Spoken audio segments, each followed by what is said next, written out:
ॐ एहे गौरी शशिनागपाणे शशाङ्कमौलिर्वृषभाधिरूढा देवादिदेवे समहे सनित्यं गृहाणपूजां भगवन् नमस्ते। ओम हर हर महादेव, जय शंभो। आइए इस पावन अति पवित्र महीना श्रावण महीने के उत्सव में भगवान शंकर देवादिदेव महादेव के द्वादश ज्योतिर्लिंग की पावन पुण्यमयी कथा का श्रवण करते हैं।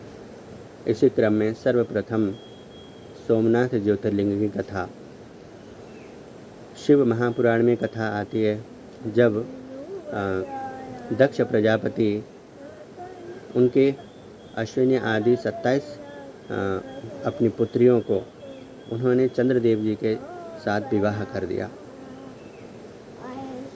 उनके साथ जब विवाह हुआ तो उनकी 27 कन्या अत्यंत प्रसन्न थी, क्योंकि चंद्रदेव को अपने पति रूप में पा करके वह सब अत्यंत प्रसन्न थी।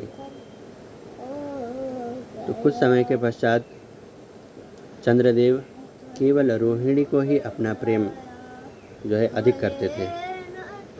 तो इससे बाकी कन्याएं संतुष्ट नहीं थी। वे जाकर के अपने पिता दक्ष प्रजापति से कहने लगी, पिताजी, चंद्रदेव जो है हमसे प्रेम नहीं करते हैं, वो केवल रोहिणी से ही अति प्रेम करते हैं। कृपया इसका कोई समाधान आप निकाल लीजिए। यह सुनकर दक्ष प्रजापति चंद्रदेव के पास गए और अत्यंत विनम्रता के साथ उन्होंने चंद्रदेव से कहा, हे चंद्रदेव, मैंने अपनी 27 कन्याओं का विवाह आपके उच्च कुल और आपके श्रेष्ठ आचरण को देखकर ही किया है, परंतु अब मैं देख रहा हूँ कि आप अपने कर्तव्यों का सही पालन नहीं कर रहे हैं। कृपा करके आप अपने कर्तव्यों का सही पालन करें। ये कहते हुए बड़ी विनम्रता के साथ उन्होंने विनती करी और वो चले गए। दक्ष प्रजापति को विश्वास था कि चंद्रदेव अवश्य ही उनकी बात मान जाएंगे, परंतु ऐसा नहीं हुआ। फिर जो है कन्याएं आई, पुनः फिर अपने पिताजी के साथ जाकर के वही बात दोबारा से कही कि चंद्रदेव हमसे जो है प्रेम नहीं करते हैं, केवल रोहिणी से प्रेम करते हैं।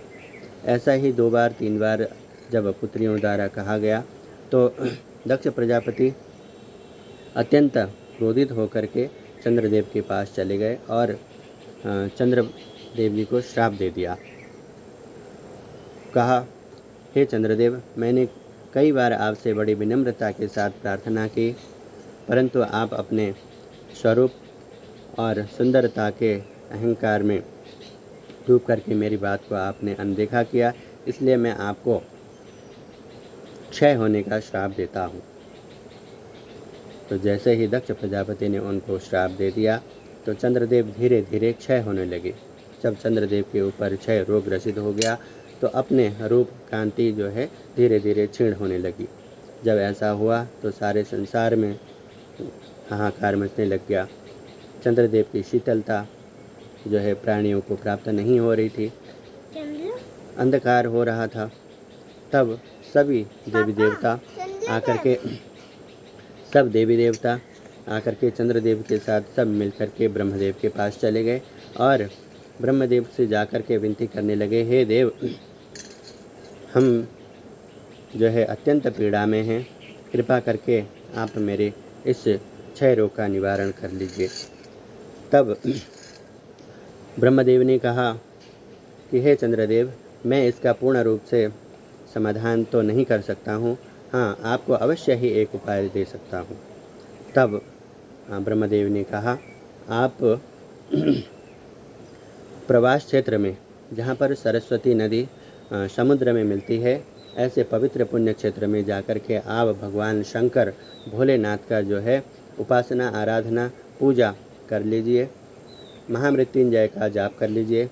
उससे अवश्य ही शंकर भगवान प्रसन्न होंगे और आपके इस क्षय रोग का निवारण भी वही कर पाएंगे। ऐसा कह करके वहाँ से सब चंद्रमा और सभी देवी देवता ब्रह्मदेव से विदा लेकर के प्रवास क्षेत्र में पहुँच गए। वहाँ जाकर के 6 महीने तक घोर अनुष्ठान, पूजा और महामृत्युंजय का जाप जो है चंद्रदेव ने किया। 10 करोड़ महामृत्युंजय का जाप जो है भगवान ने किया। जब चंद्रदेव ने ऐसा अनुष्ठान किया तो महादेव प्रसन्न हो गए और वहाँ पर आ गए। वहाँ आकर के चंद्रदेव से कहा, चंद्रदेव मैं आपके जो है तब से अत्यंत प्रसन्न हूँ, बताइए आप क्या चाहते हैं। तब चंद्रदेव ने कहा, हे भगवान, हे देवादिदेव महादेव, आप ही सारे संसार में, संपूर्ण जगत में सब जीवों के कल्याण करने वाले केवल आप ही हैं। मैं आपके सामने नतमस्तक हूँ, कृपा करके आप मेरे इस क्षय रोग को जो है निवारण कर दीजिए। तो ऐसा कहने पर महादेव ने कहा, हे चंद्रदेव, मैं आपके इस क्षय रोग को पूर्ण रूप से समाप्त तो नहीं कर सकता, दक्ष प्रजापति का वचन भी मैं पूर्ण रूप से काट नहीं सकता, परंतु हाँ, ऐसा हो सकता है कि आप जो है 15 दिन अपने पूर्ण रूप में आ जाएंगे और 15 दिन आपको जो है ये क्षय होना पड़ेगा। अर्थात जैसे अमावस्या कृष्ण पक्ष आता है तो चंद्रमा जो है क्षय हो जाते हैं, और शुक्ल पक्ष जब पूर्णिमा आती है तो चंद्रमा अपने पूर्ण रूप में आ जाते हैं। तो ये वरदान जो है भगवान शंकर जी ने चंद्रदेव को दे दिया। इससे प्रसन्न होकर के चंद्रदेव ने भगवान भोलेनाथ से विनती किया कि हे महादेव, आप जो है माता पार्वती के साथ कृपा करके आप यहाँ पर पधारिए। ऐसा विनती करने पर निराकार भोलेनाथ साकार ज्योतिर्लिंग रूप में जो है वहाँ उपस्थित हो गए, जिस सोमनाथ जो है ज्योतिर्लिंग का नाम पड़ा। तब से वहाँ पर निरंतर जो है आज भी पूजा भव्य रूप से जो है पूजा अर्चना की जाती है। लाखों करोड़ों भक्त वहाँ पर जाते हैं और जो है अपने मनवांछित फल को जो है प्राप्त करते हैं। बोलिए सोमनाथ भगवान की जय।